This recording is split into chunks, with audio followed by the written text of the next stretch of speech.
जय हिंद दोस्तों। आप लोगों ने ऑनलाइन क्या क्या सामान मंगाया है? कपड़े, जूते, यहाँ तक कि घर के सामान, जो खाने पीने में उपयोग होती है सामान आपने मंगाया होगा।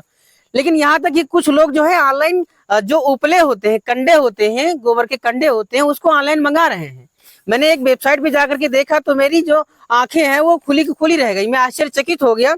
मैंने ये देखा कि वहां पर 15 के ग्रुप में बना करके, यानी ये जो एक होता है, ये एक कंडा जो है, इसको एक केक बोल सकते हूँ, तो इसका इसी तरह से 15 का ग्रुप बना करके उसका प्राइस जानते हैं आप कितना है? उसका प्राइस जो है वो 210 रुपए है। यानी एक कंडे का दाम जो है वो, एक कंडे का दाम अगर इस तरह से हम जोड़ते हैं तो उसका दाम पड़ेगा 14 रुपए। यानी कि अगर मैं बात करूं तो 14 रुपए में एक कंडे को बेच रहे हैं।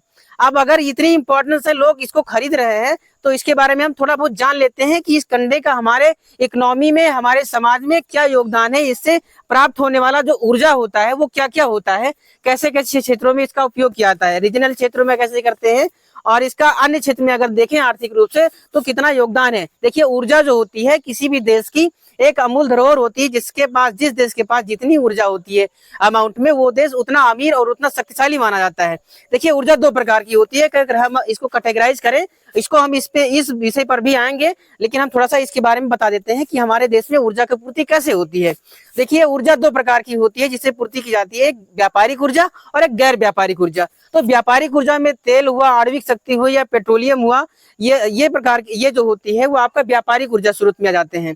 और गैर व्यापारिक ऊर्जा स्रोत में आपकी आ जाएगी जलावन लकड़ी, और उसके साथ में गोबर के कंडे और अन्य वनस्पति चीज जो पेड़ पौधों से प्राप्त होती है, या कोई अपशिष्ट पदार्थ होता है, उसको जला करके भी लोग जो है वो उसमें प्राप्त करते हैं, या खाना बनाते हैं, या अपने घर को गर्म रखते हैं।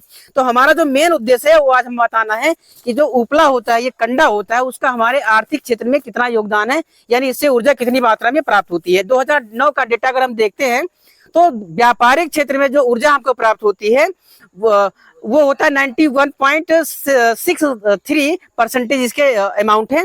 और उसके बाद गैर व्यापारिक ऊर्जा के स्रोत, जिसके बारे में हम बात करना शुरू किए थे, तो गैर व्यापारिक ऊर्जा का स्रोत जो होता है उससे देश में 9.37% जो होती है, इस ऊर्जा से हमारी पूर्ति होती है। लोग इसको जलाते हैं, खाना बनाते हैं, या घर को गर्म करने में प्रयोग करते हैं।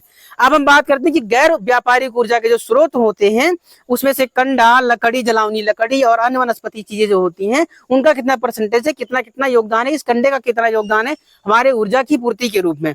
देखिए, जलावी लकड़ी जो होती है, जलावनी लकड़ी जो होती है, उसका परसेंटेज है गैर व्यापारिक ऊर्जा स्रोत में 60% में गैर व्यापारिक स्रोत में जो लकड़ी होता है, जलावनी लकड़ी होती है, उसका योगदान रहता है।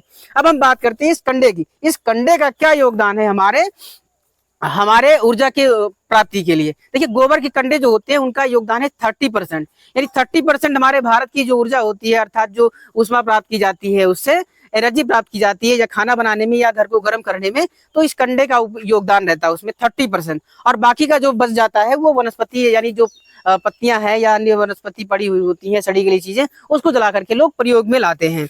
तो हमारा ये जो गोबर के कंडे हैं उसका ओरिजिनल क्षेत्र में अलग अलग क्षेत्र से व्यवस्थित किया जाता है। जैसे हमारा आवाज क्षेत्र है, गोंडा जिला आता है, तो वहां पर जब बरसात शुरू होने वाली होती है ठंडियों के मौसम में, या फिर गर्मी जब होती है, तो उस वक्त ऐसे बना करके इसको हमारे यहाँ पे इसको कंडौरा बोलते हैं, या अलग अलग क्षेत्रों में इसको बिटौरा बोलते हैं।